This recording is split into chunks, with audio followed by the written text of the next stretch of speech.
자, 우리 앞에서 저작자산권 침해가 되기 위해서는 첫째 주관적 요건으로 모방, 모방을 입증을 해야 된다는 거죠. 모방이 있어야 비로소 저작자산권 침해가 된다. 근데 그 모방, 즉 다시 말하면 의거, 이것을 입증하기가 쉽지가 않습니다. 왜냐하면 이 모방하는 작업이 보통 남들이 안 보는 데서 이루어지거든요. 뭐 자기 스튜디오라든가 자기 작업실이라든가 골방에서 이루어지기 때문에 과연 이것이 내 작품을 모방을 해서 이렇게 비슷하게 나온 건지 아니면 자기가 독자적으로 작성을 했는데 우연히 이렇게 비슷하게 나온 것인지를 그걸 내 작품을 모방했다는 것을 원고가 입증을 해야 되는데 그 입증이 상당히 어렵거든요. 그래서 보통 그 직접적인 증거를 찾지 못하기 때문에 여기 나오는 이 두 가지 간접적인 방법을 이용을 합니다. 첫째는 접근 개연성 플러스 유사성. 그러니까 피고가 원고의 저작물에 접근이라기보다는 사실은 접촉이라고 보는 것이 저는 정확한 번역일 것 같아요. 접촉했을 개연성이 높다. 그러니까 직접 정말 접촉을 했는지 안 했는지는 알 수 없지만은 개연성이 굉장히 높다는 거예요. 이것은 가능성보다는 좀 더 높은 개념입니다. 그러니까 예를 들어서 어제 말씀드렸던 그 사랑이 모길래 사건 같은 경우에 사랑이 모길래 같은 드라마는 아주 국민 드라마로서 정말 시청률이 엄청 높았기 때문에 이 정도의 원고 작품은 피고가 봤을 가능성이 높다. 이렇게 보는 거죠. 그게 이제 접근 개연성입니다. 그리고 유사성이 있다. 두 작품 사이에. 이때 유사성은 증명적 유사성이라고 해서 실질적 유사성과는 좀 다른 개념입니다. 그러니까 사랑이 목요일날라는 그 드라마와 여우와 솜사탕이라는 드라마 두 개가 문제가 됐었거든요. 그런데 이 여우와 솜사탕을 쓴 대본 작가가 아마도 사랑이 목요일날 드라마를 봤을 것이다. 접근 개연성이 굉장히 높다. 왜? 이 사랑이 목요일날은 거의 시청률이 50%를 넘어가는 정말 국민 드라마였거든요. 그러니까 접근 개연성이 굉장히 높고 그 다음에 두 작품을 비교를 해보니까 그 사랑이 뭐길래에서 여자 주인공이 남자 주인공 보고 너 맨날 그렇게 공부 안 하고 놀기만 하면은 나중에 행렬병자로 죽을 거야. 이런 대사가 나와요. 그런데 여우와 솜사탕에서도요. 여자 주인공이 남자 주인공 보고 너 맨날 그렇게 백수같이 놀다가는 나중에 행렬병자로 죽을 거야. 이 행렬병자라는 말 우리가 평생 살아가면서 한 번 쓸까 말까 안 쓰고 죽는 사람도 꽤 많을 거예요.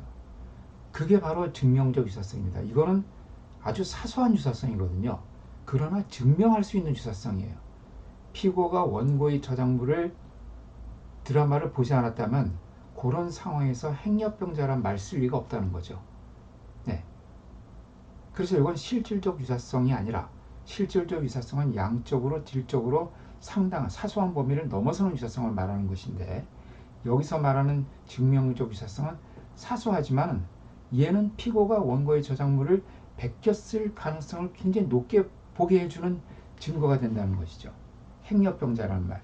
그러니까 그것 때문에 물론 그거 외에 다른 것들도 있지만은 이렇게 접근 개연성과 증명적 유사성을 가지고서 이것을 침해로 모방했다는 증거를 잡는 겁니다. 그래서 여기서 증명적 유사성은 표현에 있어서 유사성뿐만 아니라 아이디어 이런 행렬병자라는 단어 하나는 일종의 창작의 도구이기 때문에 아이디어의 영역에 속하는 것이죠. 그러나 그런 유사성까지도 그 증명적 유사성에는 포함시킬 수 있다는 거예요. 그 다음에 두 번째 방법은 현저한 유사성. 어제 우리 봤죠. 에러가 공통되는 거. 그 전화번호 후에 가짜 전화번호를 숨겨놓는 것. 자, 이것은 원고의 전화번호부에 있는 가짜 전화번호가 피고의 전화번호부에서 똑같이 발견된다는 것은 베끼지 않으면 설명이 안 되는 거예요. 이건 설명이 안 되죠. 자, 이런 것이 현저한 유사성. 이거는 접근 개연성 필요 없어요. 그냥 이 현저한 유사성 가지고서 모방을 추정을 하는 겁니다. 그래서 그 밑에 show access라고 제가 써놨죠. 이건 뭐냐면요. 컴퓨터 프로그램에서 나온 사건인데 컴퓨터 프로그램의 이 소스 코드의 코드명이 show access라고 되어 있어요. 왜냐하면 이 코드가 추구의 좌표를 보여주라는 명령이거든요. 그래서 이 프로그램을 개발하는 사람이 추구의 좌표를 보여라 하는 것을 축약해가지고 show access라고 썼는데 이 사람이 스페링을 잘못 알았어요. 축은 AXIS죠. 그런데 스페링을 잘못 알아서 AXES로 썼어요. AXES 그럼 뭐예요? 도끼. 완전히 다른 뜻이죠. 근데 피고의 컴퓨터 프로그램에 똑같이 축의 좌표를 보여주라는 그 기능을 하는 코드의 코드명이 show AXES로 되어 있는 거예요. 자, 이런 것도 베끼지 않으면 나오기 힘든 유사성이죠. 그러니까 뭐 그래서 이런 것들이 이제 현저한 유사성으로 여기 커먼 에러뿐만 아니라 커먼 미스큐. 미스큐가 뭐예요? 미스큐 우리 당구 치세요? 여러분들? 저는 대학 다닐 때 당구 좀 쳤는데 당구의 그 큐살, 삑사리라 그러나요? 미스큐. 이게 정식 명칭이 미스큐더라고요. 그러니까 어떤 작품에서 아주 어울리지 않는 그 작품의 전개나 배경이나 상황에 굉장히 어색한 어떤 부분이 양쪽에 동일하게 들어있다고 하면은 이런 것도 현저한 유사성이 들어간다는 거예요. 그래서 우리 그 야망의 도시라는 그 사건이 있거든요. 소설과 드라마의 표절이 문제가 된 건데요. 거기서 보면은 어떤 기업의 경영권을 둘러싸고 일어나는 암투. 여기서 이 적대적 M&A를 하고요. 그 다음에 그 적대적인 사람을 총으로 살해하는 그런 장면이 나오는데 이제 그것이 드라마에도 나오고 소설에도 나와요. 판결에서 뭐라 그랬냐면은 그 판결이 나올 때만 해도 우리나라에 적대적 M&A라는 것이 없었어요. 적대적 M&A는 지금 생긴 지 한 20년밖에 안 됐습니다. 우리나라에서. 예. 왜냐하면 우리나라는 대개 그 대표이사들이 주식을 50% 이상 갖고 있는 경우가 대부분이었기 때문에 지금은 뭐 삼성전자 같은 데는 뭐 그 오너라 하더라도 몇 퍼센트 안 갖고 있죠. 그러니까 이 적대적 M&A가 가능한데 이 판결이 나올 때만 해도 1980년대 이 무렵에는 적대적 M&A라는 게 거의 없었어요. 이론상으로만 존재했지. 그리고 우리나라의 상황에서 총으로 사람을 살해한다는 것도 굉장히 이례적이라는 거예요. 이런 것이 뭔가 그 상황이나 역사적 배경이나 이런 데 어울리지 않는 미스큐 이런 것들이 공통되는 것도 하나의 현저한 유사성으로 볼 수 있다는 겁니다. 다음 이따가 선덕여왕 사건 하면서 한번 다시 한번 볼게요. 거기 아주 잘 나와요. 자, 그 다음에 객관적 요건은 실질적 유사성이죠. 두 작품 사이에 실질적 유사성이 있어야 됩니다. 그 실질적 유사성은 두 가지 형태로 나타날 수가 있는데요. 포괄적 비문헌적 유사성. 이것은 똑같은 것은 아닌데 아주 그렇게 문자적으로 똑같은 것은 아닌데 스트럭처가 비슷한 거예요. 틀이 비슷한 거. 전체적인 구조가 비슷한 것이고요. 그 다음에 두 번째로는 부분적 문헌적 유사성. 이것은 전체적인 틀은 다른데 일부가 아주 그대로 카피가 되어 있는 경우. 그러니까 예를 들어서 포괄적 비문헌적 유사성은 어떤 경우에 나타나냐 하면은 장편 소설을 다이제스트 하면은 이런 게 나타나요. 우리 다이제스트 그런 거 많이 있죠. 뭐 전쟁과 평화 그거 읽어보셨어요? 그 긴 걸 언제 읽어요? 그래서 보통 이렇게 뭐 짤막하게 된 걸로 많이 읽잖아요. 다이제스트 된 거. 그런 다이제스트와 원작을 비교를 해보면은 똑같은 문장 대 문장으로 똑같은 것들은 없지만은 전체 스토리의 구조가 똑같죠. 네, 이게 포괄적 비문헌적 유사성입니다. 그 다음에 부분적 문헌적 유사성은 전체는 틀리지만 일부가 똑같은 경우. 예를 들어서 내가 다른 사람의 논문 중에서 한 문단을 그대로 카피해왔다. 그럼 논문 전체로 보면 다르지만 그 일부가 완전히 똑같은 거죠. 이게 부분적 문헌적 유사성이거든요. 이 둘 중에 하나만 있으면 실질적 유사성이 있다고 보는 겁니다. 표절이 된다는 거죠. 네, 이렇게 판단합니다. 자, 그러면은 실질적 유사성을 어떻게 판단하는가 한번 사례를 갖고 한번 볼게요. 여기 여러 가지 판단 방법이 나오는데 이거 다 모르셔도 되고요. 지금 우리 법원에서 제일 많이 쓰고 있는 거 그것만 말씀드릴게요. 바로 추상화 여과 비교 3단계 테스트라는 겁니다. 자, 이건 어떻게 하냐면은 두 저작물을 비교하는 이게 그 어제 말씀드린 B&B 본범의 사건에서 바로 이 테스트를 적용을 했어요. 가장 논리적인 분석의 틀을 제시하고 있다고 해서 이 방법을 많이 쓰고요. 한국저작권위원회 감정에서도 많이 씁니다. 이 방법을. 어떻게 하느냐 하면은 추상화 여과 비교의 3단계 테스트인데요. 추상화 단계. 먼저 원고의 프로그램을 그것을 구조적인 부분들을 쭉 분해를 합니다. 그 다음에 가장 구체적인 부분으로부터 원래 작품을 창작할 때는 가장 추상적인 부분에서부터 점점 구체적인 거로 나가게 되죠. 그러니까 내가 표현하고자 하는 주제, 주제로부터 큰 줄거리, 큰 줄거리에서 작은 줄거리, 작은 줄거리에서 세부적인 에피소드, 거기서 세부적인 대화나 장면 묘사 이렇게 들어가게 되는데 그걸 거꾸로 한다고 생각을 하시면 돼요. 그래서 원고의 프로그램을 원고의 저작물이죠. 그것을 구성하는 구조적 부분들을 완전히 흩어놓은 다음에 완전히 그 세부적인 걸 쫙 흩어놓는 거죠. 그 다음에 그것을 조금씩 이렇게 추상화시켜 나가는 겁니다. 그래서 결국 끝에 가면은 그 작품이 표현하고자 했던 주제에 도달하게 되는 거죠. 그렇게 분해를 해 놓은 다음에 추상화 작업을 한 다음에 그 다음에 각 단계에서 저작권의 보호를 받지 못하는 부분들을 제외시키는 겁니다.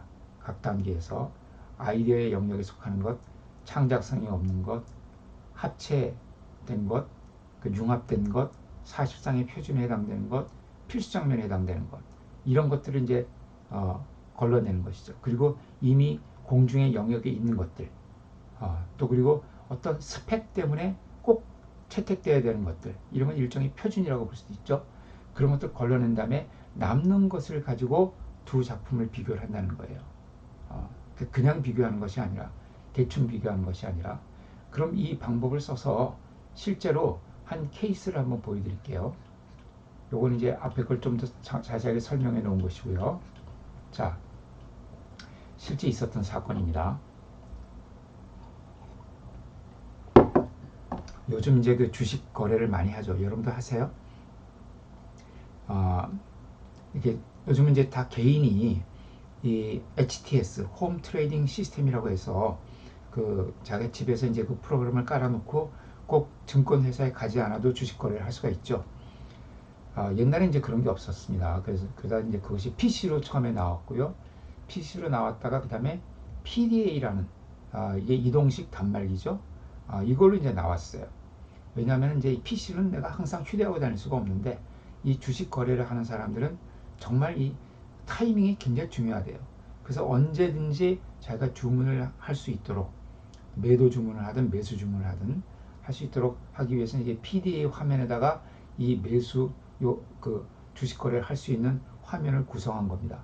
요 왼쪽 것이 원고가 구성한 것인데 요것이 이제 피고의 것입니다. 오른쪽 것이 상당히 비슷하죠. 보면은 여기 현호유재관 돼 있어요. 여기는 현호관이라고 돼 있네요. 그럼 요거는 현은 현재가, 호는 호가, 뉴 이거는 이 종목에 대한 그 중요한 뉴스, 재무 상태, 이 회사의 관심 종목 뭐 이렇게 돼 있습니다. 요거를 클릭을 하면은 그 해당 컨텐츠들이 나타나게 돼 있는 거죠. 그다음에 이제 여기 1번에 보면은 지금 이제 그 내가 관심을 갖고 있는 종목 삼성전자 이렇게 표시가 되어 있습니다. 여기도 왼쪽 오른쪽 저 윗부분에 이런 그 종목명이 표시가 되어 있고요. 그 다음에 마찬가지로 왼쪽 아랫부분에 이렇게 그 매도가 매수가 매도 잔량 매도 잔량 매수 잔량 뭐 저는 이게 주식 거래 안 해봐가지고 이게 정확한 명칭인지 모르겠어요. 그런 식으로 이제 표시가 되어 있고요. 그 다음에 이제 그 여기도 마찬가지입니다. 여기도 마찬가지고 같은 형식으로 되어 있는데 다만 이제 차이점은 여기서는 이제 요게 그 뭐 윗부분이 매수호가 매수 잔량, 여기 아래가 매도호가 매도 잔량인지 아니면 그 뒤바뀐 것인지 제가 정확히 모르겠는데 하여튼 그것을 이 중간에 음영을 가지고 나타내고 있죠. 음영을 가지고. 그런데 여기 피고의 저작물에서는 이제 색깔을 다르게 했어요. 색깔을 다르게 해서 표시. 요런 좀 차이는 있죠. 그러나 뭐 거의 구조는 비슷합니다.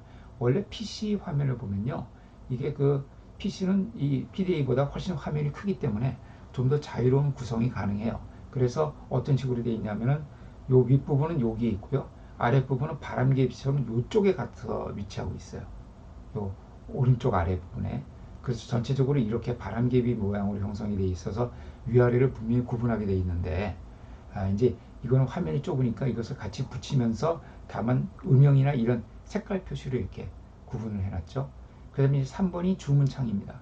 여기서 보면 지정가. 이거는 이제 어떤 내가 가격을 지정을 해놓고 그 지정가에 도달하게 되면은 그 즉시로 자동적으로 주문이 나가는 그런 기능이라고 해요.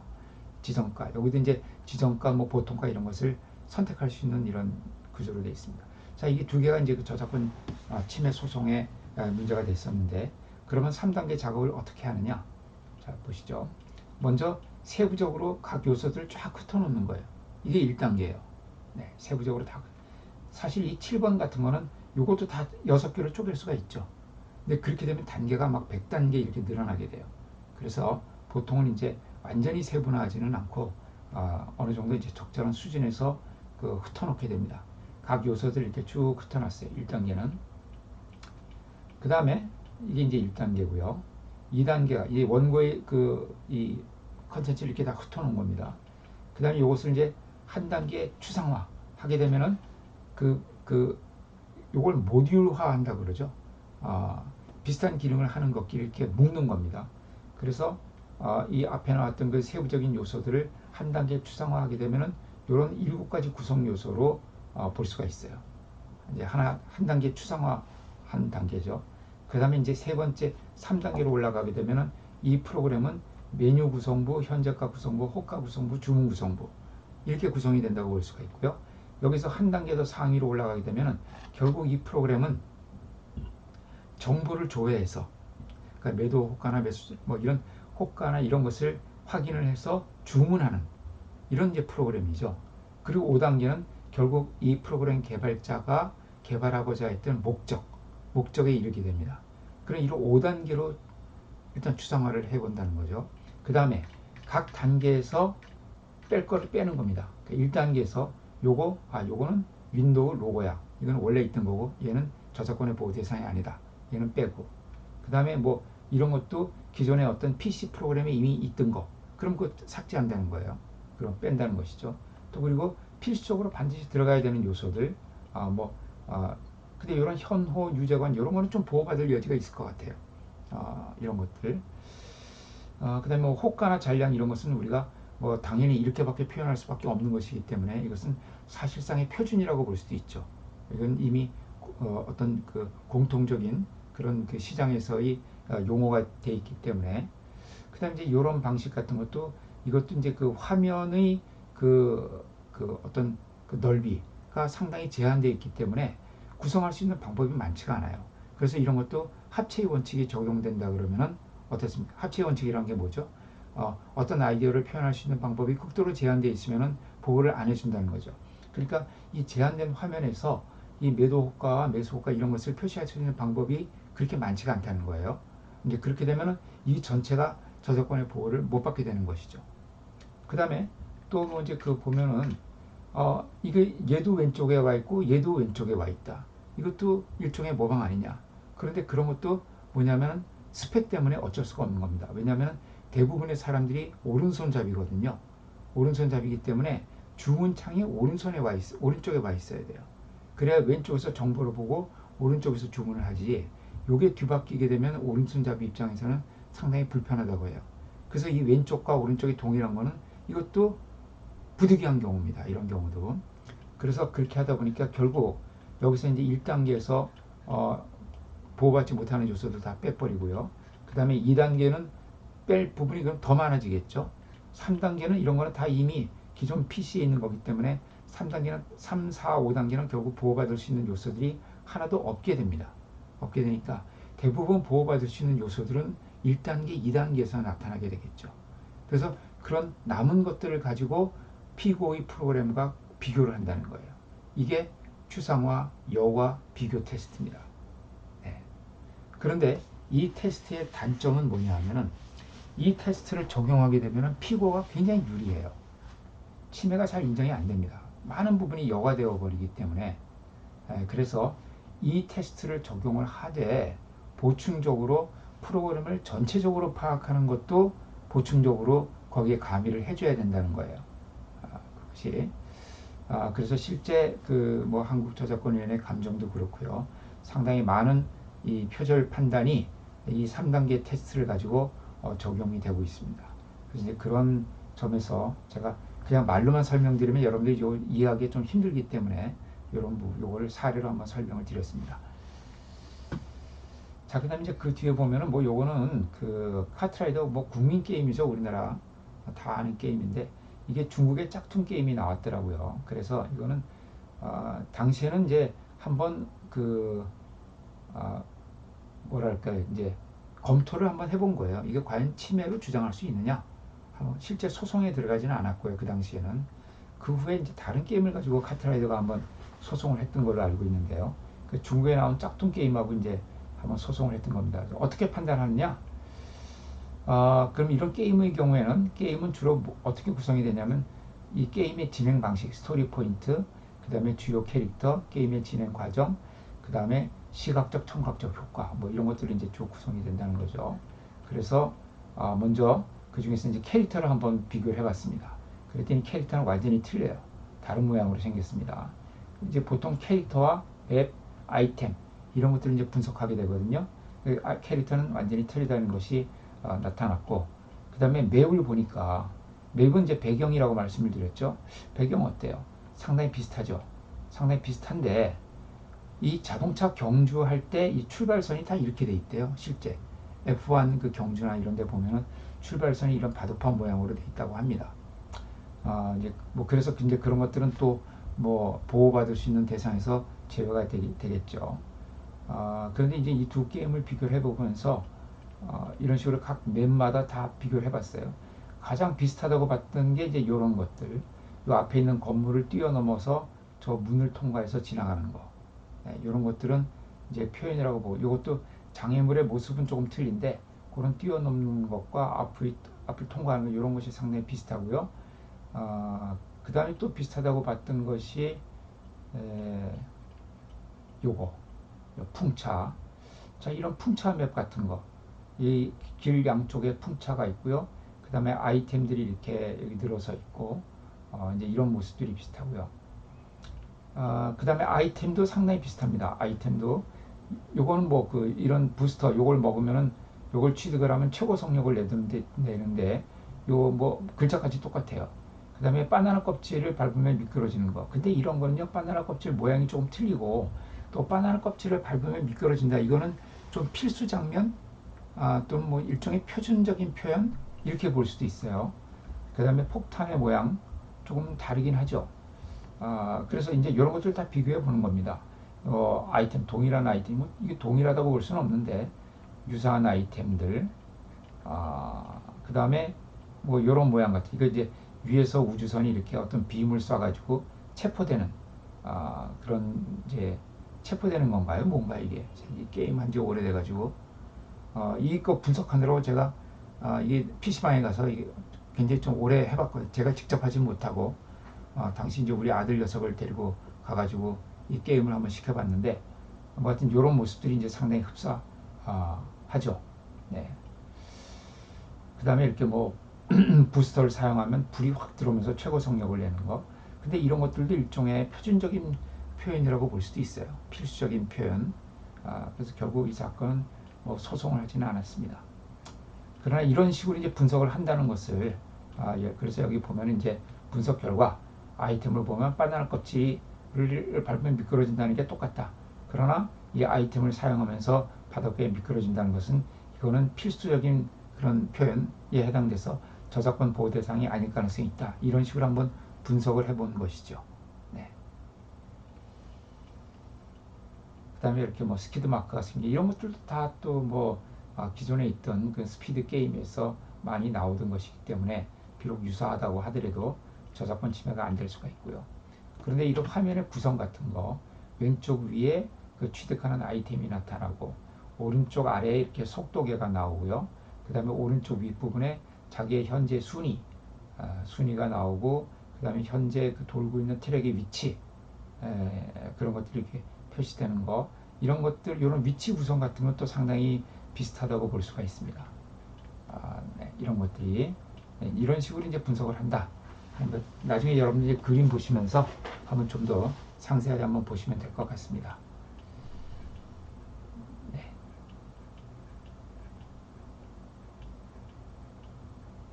그래서 이런 게임 같은 거 단순한 게임 같지만은 실제 분석을 하면은 그 분석한 양이 상당히 방대해요. 어떤 장면이나 이런 거 하나, 그래서 가장 이제 그 전형적인 표지라고 볼 수 있는 그런 맵을 좀 채택을 해가지고 그 부분을 가지고 중점적으로 이제 분석을 하죠. 네. 그다음에 형사소송은 어제 다 말씀을 드렸고요. 친고죄가 있다는 거, 그다음에 영리를 목적으로 하거나 뭡니까? 상습적으로 한 경우엔 친고죄가 아니라는 거. 그 다음에 저작 재산권 침해는 5년 이하의 징역 5천만 원 이하의 벌금, 저작 인격권 침해는 3년 이하의 징역 또는 3천만 원 이하의 벌금이다. 뭐 그런 내용들을 알아두시면 됩니다. 행정소송은 뭐 여러분들 굳이 보실 필요가 없고요. 요거는 이제 주로 행정소송은 어떤 경우에 일어났냐 하면은 한국저작권위원회에 저작권 등록을 신청을 했는데 등록이 반려됐다. 등록을 안 해줘요. 그래서 재심을 청구했는데 재심에서도 안 받아들여졌다. 그러면 한국저작권위원회의 그 등록 반려 처분에 대해서 그걸 취소해달라는 이런 행정소송을 제기할 수가 있습니다. 자, 그 다음에 이제 앞으로 넘어와서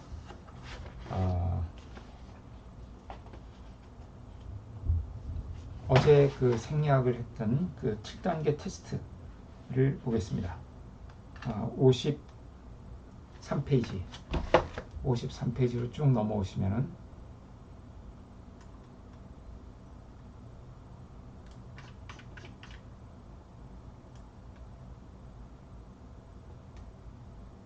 네, 53페이지 저작권 침해를 판단하는 7단계 테스트. 아이고, 이게 왜 안 없어지냐? 어떻게 없애나? 네, 아이고.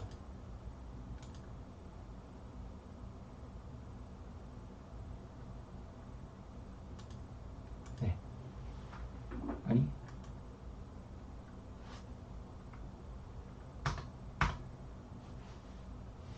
이상한 마크가 생겼네요. 자, 저작권 침해 여부를 판단하는 어떤 이제 저작권 분쟁이 생겼을 때 내가 누구로부터 저작권 침해라고 경고장을 받았다든가 또는 내가 누구에게 대해서 저작권 침해를 주장하면서 경고장을 보내야 될 때 과연 이것이 저작권 침해가 되느냐 안 되느냐를 한번 판단을 해보는 겁니다. 그럴 때 여러 가지 쟁점들이 다양하게 있을 수가 있는데 그 쟁점들을 빠뜨리지 않기 위해서 이 7단계 체크 포인트를 한번 점검을 해보라는 겁니다.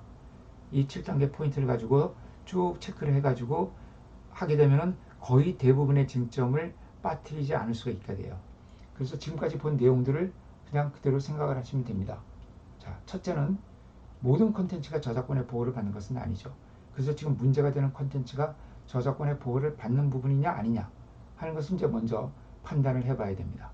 네. 그래서 보호받기 위해서는 창작성이 있어야 되고요. 그래서 창작성이 있기 위해서는 남의 것을 베끼지 않았을 것, 누가 해도 같거나 비슷하지 않을 것. 이 두 가지 요건을 과연 충족하고 있는 컨텐츠냐 하는 것을 확인을 해야 되는 것이죠. 네.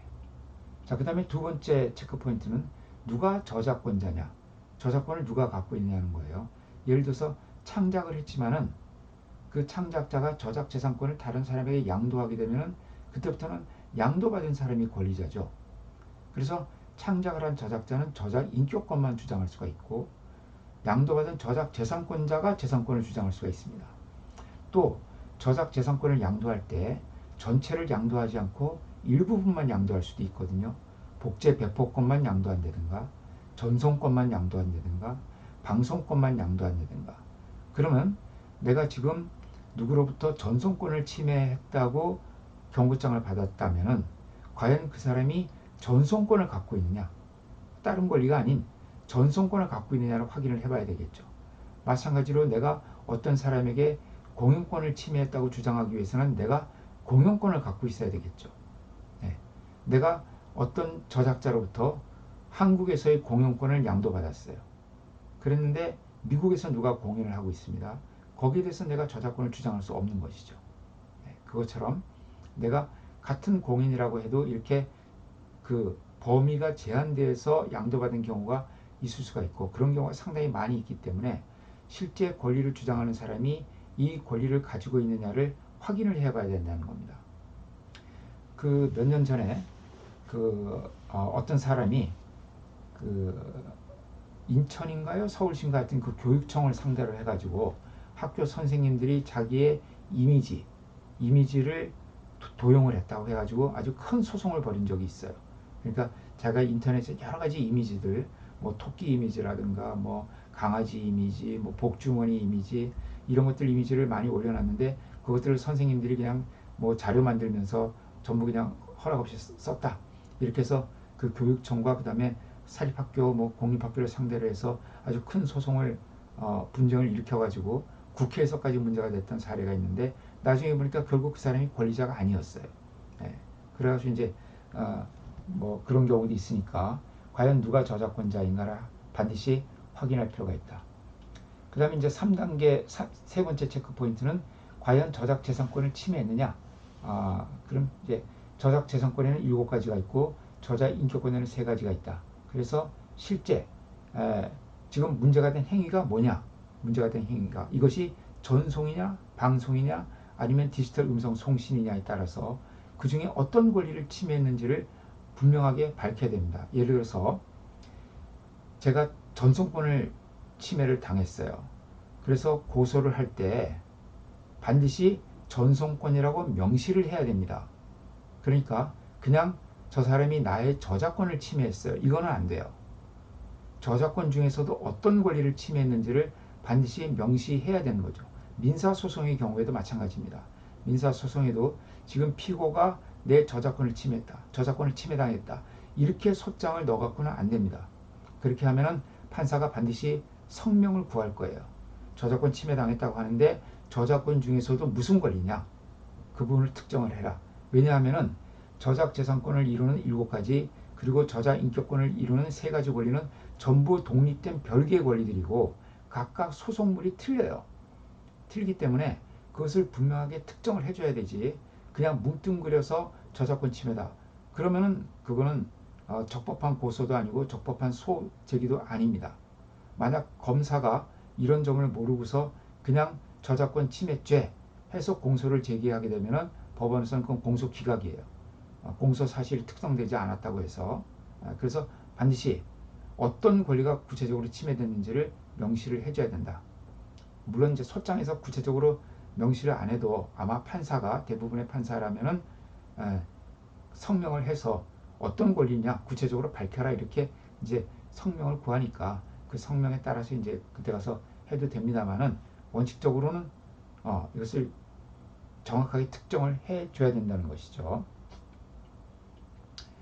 마찬가지로 저자 인격권의 경우에도 이것이 공표권을 침해한 것인지 성명 표시권 침해인지 동일성 유지권 침해인지 이것을 분명하게 특정을 해줘야 된다는 겁니다. 그냥 막연하게 저자 인격권 침해 또는 막연하게 저작권 침해 이렇게 해서는 안 된다는 것이죠.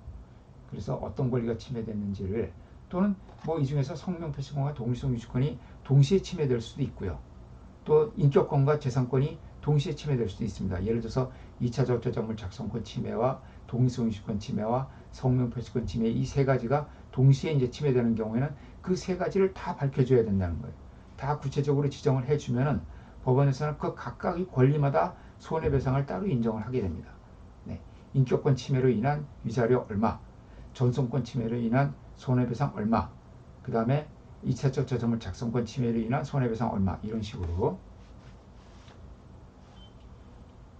자, 그 다음에 면책 규정이 적용이 되느냐. 아까 우리 저작재산권이 제한되는 경우가 여러 가지 뭐 14가지부터 이렇게 있다고 봤죠. 거기에 혹시 해당되는 것은 아닌지.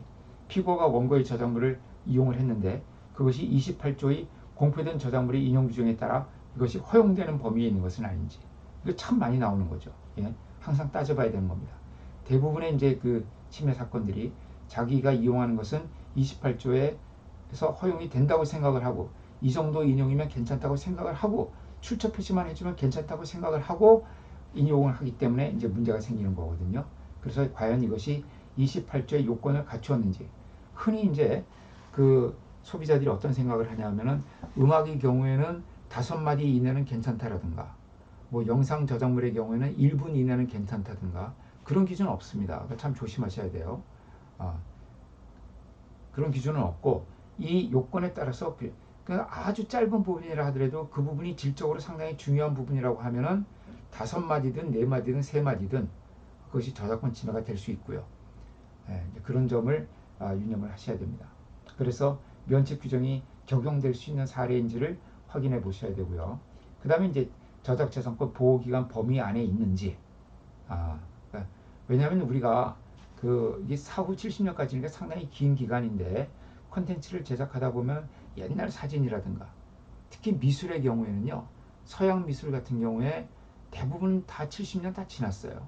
뭐 고고라든가 고갱이라든가 이런 것들 다 70년 지났고, 뭐 지금 살아있는 거는 뭐 피카소, 달리, 샤갈 뭐 이런 사람 정도요. 그런 것도 조금 아마 지금 지난 것도 있을지 모르겠어요. 그 다음에 오래된 민요나 이런 것들, 민화, 영화도 이제 오래된 영화들이 있고요. 이런 것들은 반드시 보호기간을 한번 따져봐야 되겠죠. 그 다음에 일곱 번째로 저작권법 외에 다른 법에 저촉될 가능성이 없는지, 바로 이제 부정경쟁방지법 같은 거요. 이것도 반드시 검토를 해야 됩니다. 그냥 저작권법에서 괜찮다, 그게 괜찮겠지, 이렇게 보면은 굉장히 위험하기 때문에 이 부정경쟁방지법이라든가 또는 개인정보보호법, 뭐 디자인보호법, 또 초상권 이런 부분들에 대한 그 저촉 소지가 없는지를 한 번 더 검토를 해야 된다는 겁니다. 그래서 이 일곱 가지 체크 포인트를 쭉 적용을 해보시면은 거의 대부분의 그 분쟁에서 쟁점들을 빠뜨리지 않을 수 있게 돼요. 그래서 어떤 것이 생기면 반드시 요걸 가져다가 한번 검토해 보시기를 한번 권장을 해드립니다. 네. 네. 그러면은 일단 여기서 한번 끊도록 하죠.